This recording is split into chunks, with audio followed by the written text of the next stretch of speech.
Hector Hernandes, o Hector Bonilha do Coringão, né? Então, saiu muito bom assim. Tá lesionado, mas é a melhor lesão possível, né? Lesão de grau 1. Hector Hernandes tem lesão na coxa e inicia a recuperação no Corinthians. Hector Hernandes passou por exames nessa segunda-feira e teve constatado uma lesão no músculo posterior da coxa direita. A mesma da minha, olha que beleza, de grau 1B. O Corinthians não divulgou o prazo para a recuperação do centroavante espanhol. Titular contra o Flamengo, o centroavante sentiu logo no início da partida ao tentar uma arrancada e deixou o gramado para a entrada de Yuri Alberto. Contratado na última semana, Hector Hernandes estreou ao entrar no segundo tempo na derrota para o Juventude. No meio de semana passada, que é o que conjuga com o mais próximo, não? Pela Copa do Brasil. Vamos seguir. Livre no mercado, Hector assinou com o Corinthians até dezembro de 26. Bom, a única coisa que eu queria falar sobre isso é que a lesão de grau 1, mesmo o Corinthians não afirmando, a gente teve ali uma discussão rapidinha quando foi anunciado a questão da lesão do Hector Hernandes, com os nossos médicos do grupo exclusivo, né? E a tendência aí é de ser de 7 a 10 dias, aproximadamente, com, claro, tratamento rápido. O jogador poderá estar à disposição, já que são 10 dias para o Juventude. Contra o Juventude, possivelmente ele não vai estar à disposição, mas contra o Botafogo, dia 14 ainda, né? É uma grande possibilidade dele estar à disposição. E aí eles, inclusive comentou, né? São 90 dias praticamente de não jogo, e aí você tem uma mini pré-temporada, você entra num jogo, depois você já entra no outro jogo, e isso você vai forçar a musculatura, que você não vai forçar, mesmo que seja no começo, você tem um aquecimento, etc. E isso pode acontecer com qualquer um, né? Melhor que tenha sido no grau 1, eu achei que também pela movimentação e como ele sentiu, dá uma puxadinha rápida, né? E aí, meu amigo, para logo para não agravar, porque se tiver uma explosão e tiver que fazer, puxou, é 2. Vamos começar com Augusto Melo ontem, sobre o aspecto de algo extremamente legal. Rapaz, agora eu não vou encher mais o saco comigo, né? Porque eu queria trazer isso daqui, mas temos que continuar cobrando, porque ele foi incisivo, praticamente incisivo não, né?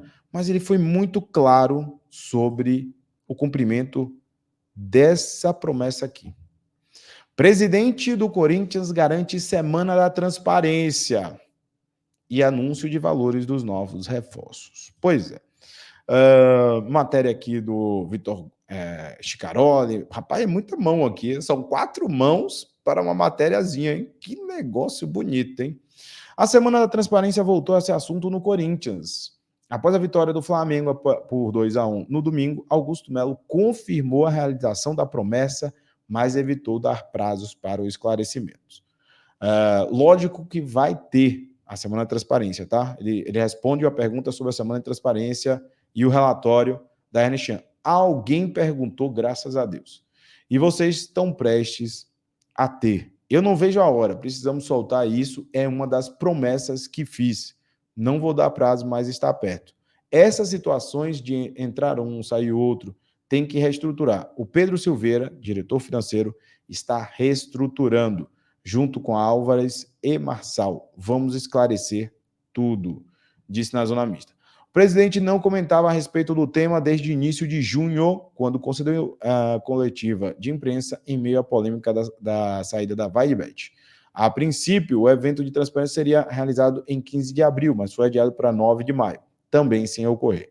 Uma das responsáveis é a Ernest Young, empresa contratada no início do ano para auxiliar no planejamento estratégico para a gestão Augusto Melo. Desde então, vale lembrar, a diretoria do Corinthians passou por mudanças no organograma. Pedro Silveira assumiu o departamento financeiro após a saída de Rosa Lá Santoro. E o executivo Fred Luiz foi contratado para exercer a função do CEO, mas exercerá o papel como sócio da Álvares Marçal devido ao estatuto do clube. Além disso, Augusto Melo esclareceu a interrupção quanto à divulgação dos valores de transferências na atual janela. Eu vou dizer que isso aqui é hipocrisia, essa questão aqui, tá? Já falei isso ontem e vou repetir. A hipocrisia é porque ele já falou isso através de um dos seus repórteres dentro do meu timão, mas tudo bem. Que já se encerra nesta segunda-feira. O presidente corintiano, que concretizou 7 novas contratações nesse novo período para contratações, explicou a estratégia adotada pelo clube. A promessa vai ser cumprida. Como estamos no mercado, se mostra uma transação e mostra um valor. Já complica outra. Estamos contratando dentro de um sistema. Quando fechar a janela, vão saber de tudo. Se estou contratando o volante e preciso de outro, isso dificulta. Vão saber de tudo. É isso que eu tinha falado para vocês. Quem tinha antecipado, inclusive, sobre a questão da contratação de jogadores e a transparência desses jogadores foi o Marco Belo, do meu timão, sei lá, desde o início da janela, que foi em 10 de julho, né? 10 de julho? Foi 10 de agosto? 10 de julho.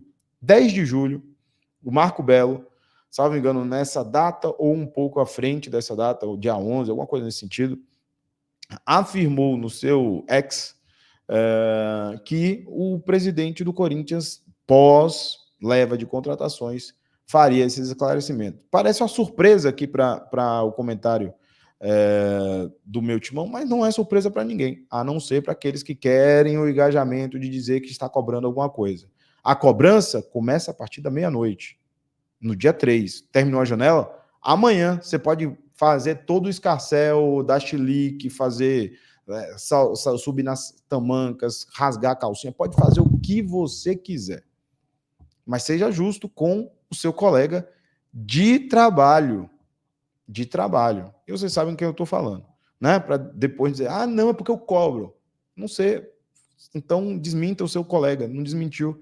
Agora é hora de cobrar. Dia 3 de setembro, você pode cobrar à vontade. E aí, todo mundo vai te dar razão, porque, efetivamente, o presidente afirmou que essa semana deverá ter todas as negociações à disposição, como deve ser. É obrigatório ter esse tipo de informação. Está aqui a matéria que foi redigida, né, pelo Diego Garcia, que gosta de falar do Corinthians, que é uma beleza, tá? Esse Diego Garcia. A matéria é do dia 31, ok? Dia 31 de agosto. Então faz 3 dias essa matéria e estão repercutindo hoje. Então, por isso que eu não queria mexer nessa matéria, por conta do jogo do Corinthians, a gente tem que ficar mais interessado no Corinthians do que nas tretas. Mas agora é hora de cobrar. Corinthians promete 11 milhões de comissão e fica com 60% da venda de Wesley. O Corinthians anunciou nesta sexta-feira a venda de Wesley ao Al-Nassr. O jogador vai para a Arábia Saudita por 20 milhões de euros, ou 20 milhões de dólares, 100 milhões de reais. Mas apenas 60% do valor irá para os cofres do clube, 66 milhões de reais. Além dos 30% aos quais o jogador tem direito por contrato firmado em sua renovação contratual e registrado na carteira de trabalho. O Corinthians cedeu mais 10% a empresários, o equivalente a 11 milhões de reais. A informação consta em documentos enviados pelo próprio clube ao perito nomeado pela Justiça para vasculhar as contas do Corinthians e garantir o pagamento da dívida de 15 milhões.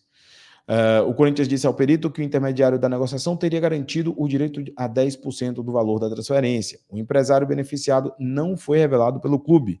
Wesley é representado pelo agente Clóvis Henrique.